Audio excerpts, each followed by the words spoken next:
Halo semuanya, kami adalah mahasiswa dari Fakultas Psikologi Universitas Airlangga, Surabaya. Pada video ini, kami akan menjelaskan tentang group structure. And welcome to our online class. Dan ini adalah nama-nama anggota kelompok kami. Apa aja sih yang akan kita bahas? Yang pertama, pembentukan norma kelompok. Kedua, pewarisan norma kelompok. Ketiga, pembentukan peran. Keempat, jenis peran. Kelima, status network, attraction network, dan yang terakhir, communication network. Nah, sebelum masuk ke pembahasan, saya akan menjelaskan secara sederhana tentang tragedi di Andes. Kisah ini bercerita tentang sebuah kelompok yang melakukan perjalanan udara dari Uruguay menuju Chili. Namun dalam perjalanan, mereka mengalami kecelakaan karena salah memperkirakan waktu saat menurunkan ketinggian. Pesawat tersebut kemudian jatuh di Andes. Setelah mengalami kecelakaan, anggota kelompok mengalami banyak keadaan sulit, sehingga memunculkan begitu banyak perdebatan pula. Bahkan posisi tidur pun menjadi perdebatan. Banyak perubahan sikap yang terjadi pada mereka. Sebelum tim SAR menemukan mereka diberikan musibah lagi. Banyak anggota yang mati karena hipotermia sebelum mencari jalan keluar. Mereka bertahan hidup dengan mengumpulkan sumber daya dan mengandalkan keterampilan mereka. Hingga tanpa disadari pun, tiap anggota memiliki tugas masing-masing. Ada yang membersihkan tempat tidur, ada yang merawat anggota yang terluka, dan ada anggota lain yang bertugas mencairkan salju untuk menjadi air minum. Ketika mereka kehabisan makanan, mereka memakan daging tubuh dari anggota lain yang sudah membeku. Setelah beberapa waktu kemudian, mereka mengirimkan 2 anggota untuk turun gunung mencari bantuan. Kemudian setelah 14 hari, kedua penjelajah tersebut kehabisan makanan dan pasokan, hingga pada akhirnya mereka berhasil menemukan bantuan. Publik pun bertanya-tanya, bagaimana mungkin mereka bisa selamat? Mereka kompak menjawab dan memuji semua ini berkat struktur dan kesatuan kelompok. Nah, kisah inilah yang menjadi salah satu latar belakang kelompok kami membahas topik ini. Struktur kelompok merupakan suatu pola yang mendasari peran, norma, maupun hubungan di antara anggota yang mengorganisir kelompok. Sedangkan norma merupakan suatu standar atau ketentuan yang muncul untuk mengatur perilaku anggota kelompok. Kemudian peran adalah seperangkat perilaku yang koheren yang diharapkan dari orang-orang yang menempati posisi tertentu dalam suatu kelompok. Lalu selanjutnya ada pewarisan norma kelompok. Norma diterima oleh banyak anggota kelompok dan dapat diterima secara pribadi oleh masing-masing anggota. Norma juga sebagai faktor sosial yang dianggap sebagai elemen dari struktur stabil kelompok. Bahkan, jika individu yang awalnya menaati norma lalu tiba-tiba ia tidak menaatinya, maka inovasi normatif mereka tetap menjadi bagian dari tradisi organisasi dan pendatang baru harus berubah untuk mengadopsi tradisi norma tersebut. Menurut Collins tahun 2004, norma kelompok merupakan aspek dari struktur kelompok, meningkatkan prediktabilitas dan meningkatkan solidaritas. Norma kelompok tetap menjadi tradisi organisasi dan individu yang masuk ke dalam kelompok tersebut harus mengadopsi tradisi dari norma tersebut. Baik, selanjutnya pembentukan norma kelompok. Dalam proses perkembangan norma, ada seorang peneliti bernama Muzaffer Sherif pada Ford tahun 1983 yang mencerminkan bagaimana orang-orang dalam kelompok dari waktu ke waktu datang untuk mengembangkan standar yang berfungsi sebagai kerangka acuan bagi perilaku dan persepsi. Berikutnya, menurut Sherif, norma berkembang karena adanya interaksi antar anggota kelompok tersebut, dan dia menyimpulkan bahwa norma-norma baru berkembang dalam kelompok bila konteksnya menyediakan sedikit informasi untuk menuntun tindakan atau untuk memungkinkan anggota untuk menyusun keyakinan. Diferensiasi peran. Sebelum saya menjelaskan mengenai diferensiasi peran, izinkan saya untuk memaparkan sedikit mengenai kecelakaan yang terjadi di Andes. Marcelo sebagai kapten dari tim rugby mengorganisasikan apa yang seharusnya dapat mereka lakukan untuk membantu korban dalam tragedi kecelakaan itu. 2 orang laki-laki dan 1 perempuan memberikan pertolongan kepada korban yang mengalami luka-luka. 1 subkelompok anak laki-laki membantu mencairkan salju untuk dapat diminum, sedangkan tim yang lainnya membersihkan kabin pesawat. Berbagai posisi tersebut dalam kelompok menunjukkan adanya berbagai peran. Peran adalah seperangkat perilaku yang koheren yang diharapkan dari orang-orang yang menempati posisi tertentu dalam suatu kelompok. Suatu kelompok juga akan meningkat jumlah perannya untuk meningkatkan efisiensi kerja kelompok. Saat proses diferensiasi peran ini berlangsung, jumlah peran dalam kelompok meningkat, sedangkan peran itu sendiri secara bertahap menjadi lebih sempit didefinisikan. Misalnya, dalam tragedi di Andes, peran yang pertama kali muncul adalah pemimpin, dokter, dan pembersih. Lalu diikuti dengan peran-peran yang lainnya, seperti pencair salju dan penjelajah yang bertekad untuk mendaki dari gunung.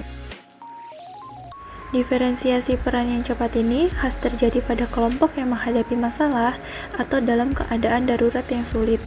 Penelitian yang dilakukan oleh Kenneth Bennett dan Paul Heath di National Training Laboratory menyimpulkan bahwa sebuah kelompok untuk dapat bertahan harus memenuhi 2 tuntutan dasar. Yang pertama, setiap kelompok harus memenuhi tugas-tugasnya. Yang kedua, harus bisa menjaga hubungan antar anggota. Nah, selanjutnya adalah jenis peran. Dalam kelompok yang terorganisir, peran pemimpin adalah hal yang fundamental. Tetapi peran lain juga tidak boleh untuk diabaikan. Orang yang memenuhi peran tugas tertentu harus fokus pada tujuan kelompok dan upaya anggota untuk saling mendukung saat bekerja.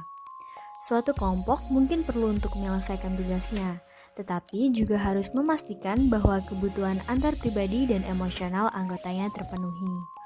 Misalnya ketika koordinator dan energizer menyusun kerja kelompok, maka peran pendukung akan membantu memenuhi kebutuhan emosional anggota kelompok. Sehingga dalam suatu kelompok dibutuhkan berbagai peran untuk dapat memenuhi 2 tuntutan dasar yang telah ditetapkan. Kemudian berikut adalah jenis peran yang diadaptasi dari Functional Roles of Group Members oleh Bene dan Sitz tahun 1948. Yang pertama ada peran tugas atau task role. Ini merupakan posisi bagi anggota kelompok yang berperan mendorong penyelesaian tugas dan aktivitas. Nah, contoh dari peran ini yang pertama ada permakarsa atau kontributor. Mereka merekomendasikan ide-ide, cara baru atau solusi yang mungkin belum dipertimbangkan tentang masalah yang dihadapi. Kemudian pencari informasi, menekankan pada didapatkannya fakta dengan meminta informasi latar belakang dari orang lain.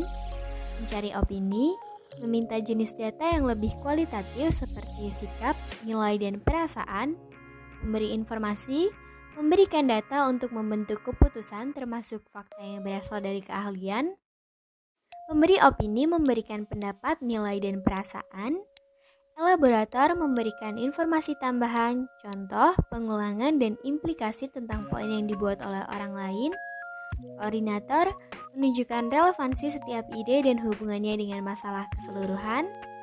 Orienter memfokuskan kembali diskusi pada topik kapanpun saat diperlukan. Penilai atau kritikus menilai kualitas metode, logika, dan hasil kelompok. Energizer merangsang kelompok untuk terus bekerja saat berdiskusi. Misi prosedural peduli dengan detail operasional seperti material, mesin, dan sebagainya.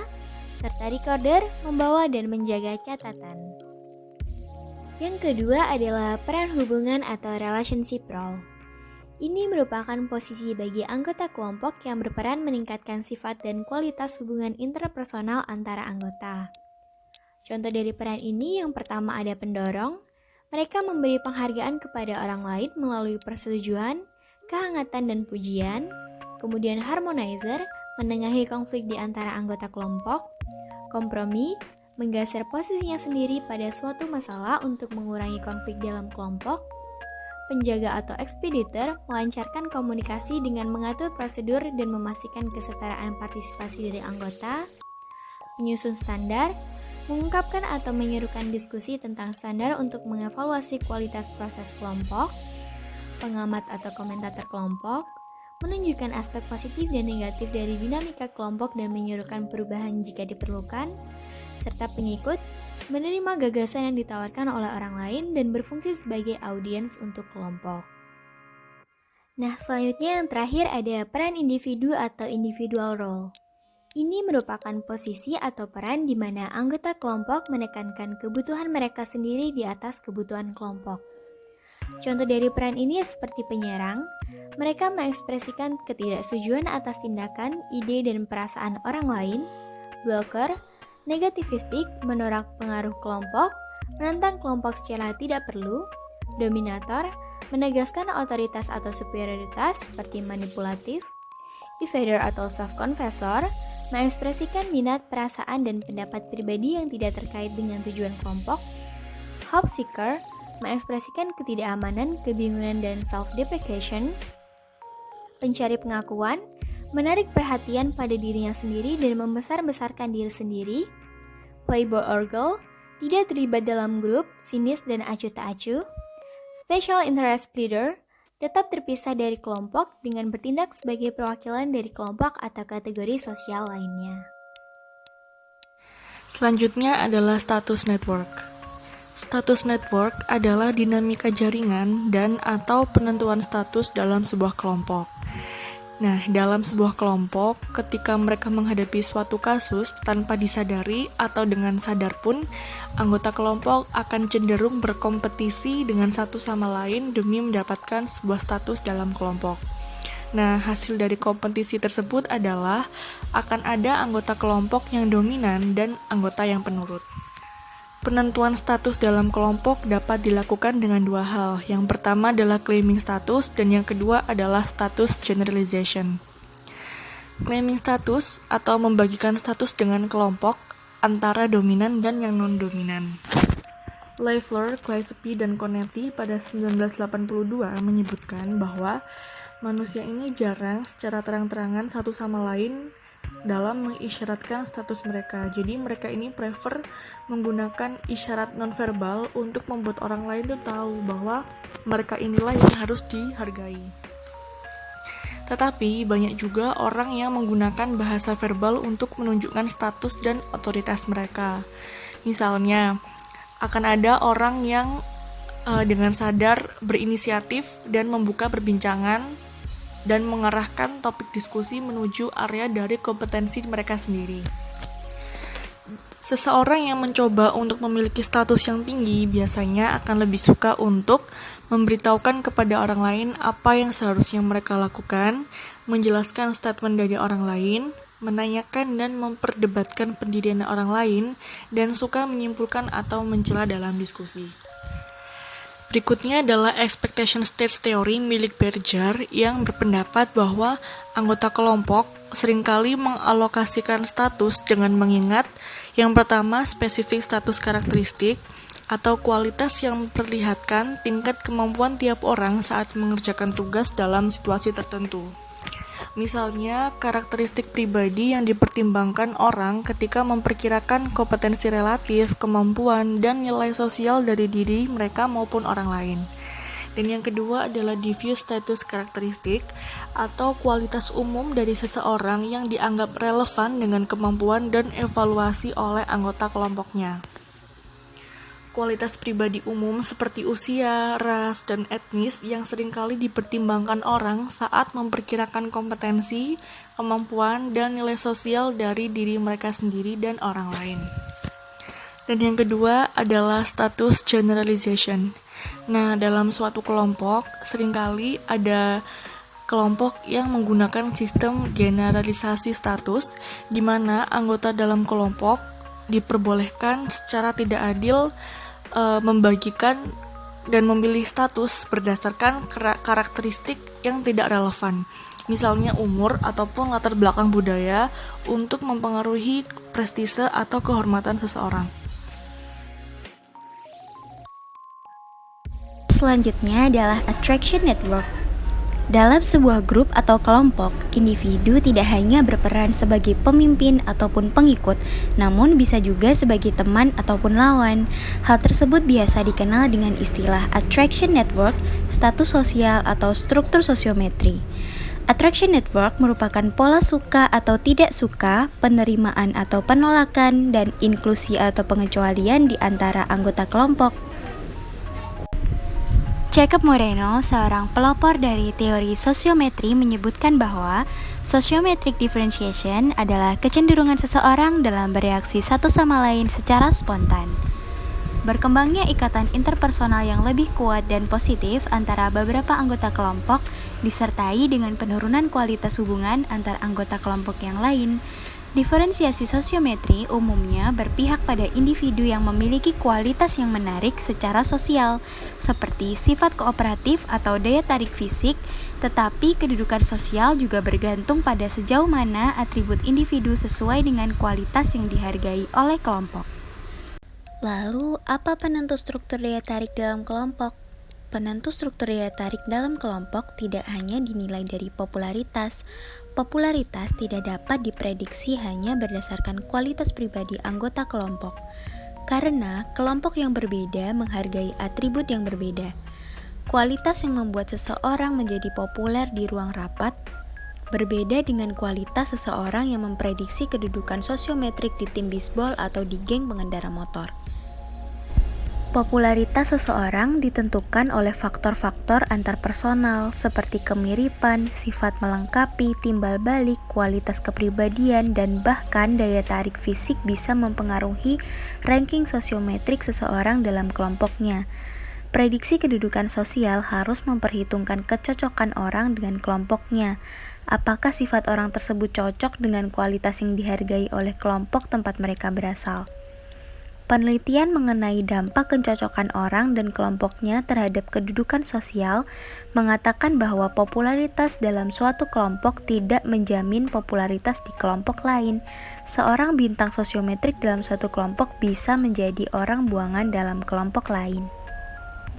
Dengan demikian, prediksi status sosial harus memperhitungkan kesesuaian antara individu dan kelompoknya. Sejauh mana atribut individu cocok dengan kualitas yang dihargai oleh kelompok di mana mereka berasal.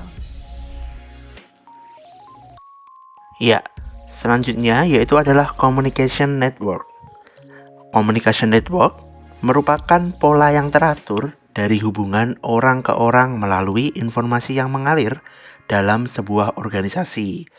Nah, jadi artinya arus informasi tersebut haruslah terstruktur dan diatur dengan sedemikian rupa, sehingga informasi yang diberikan akan sangat baik.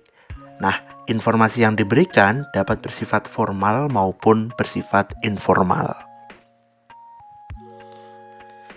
Nah, selanjutnya yaitu adalah centrality effect. Apa sih centrality effect? Nah, centrality effect merupakan komunikasi di antara anggota grup yang mengatur bagaimana informasi tersebut diteruskan dari atasan ke bawahan.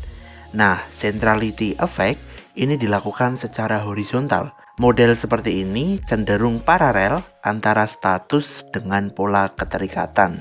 Dan yang selanjutnya yaitu adalah directional atau biasa disebut up-down. Nah, directional effect ini menunjukkan bahwa semakin besar suatu kelompok yang ada, maka anggota akan kesulitan mengikuti kuantitas informasi yang mereka terima. Jadi teman-teman, oleh karena itu, sebagian besar kelompok atau organisasi akan mengelola informasi dengan cara horizontal dan juga dengan cara vertikal. Sehingga bagi anggota memiliki kesempatan sebagai penerima informasi dan juga sebagai penyalur informasi. Nah, dari seluruh penjelasan tadi, telah kita rangkum dan kita tarik kesimpulan menggunakan pertanyaan 5W1H ini.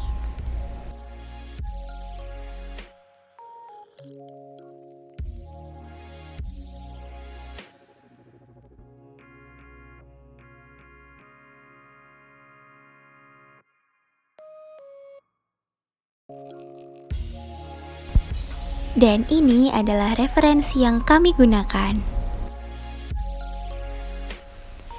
Terima kasih sudah menyimak.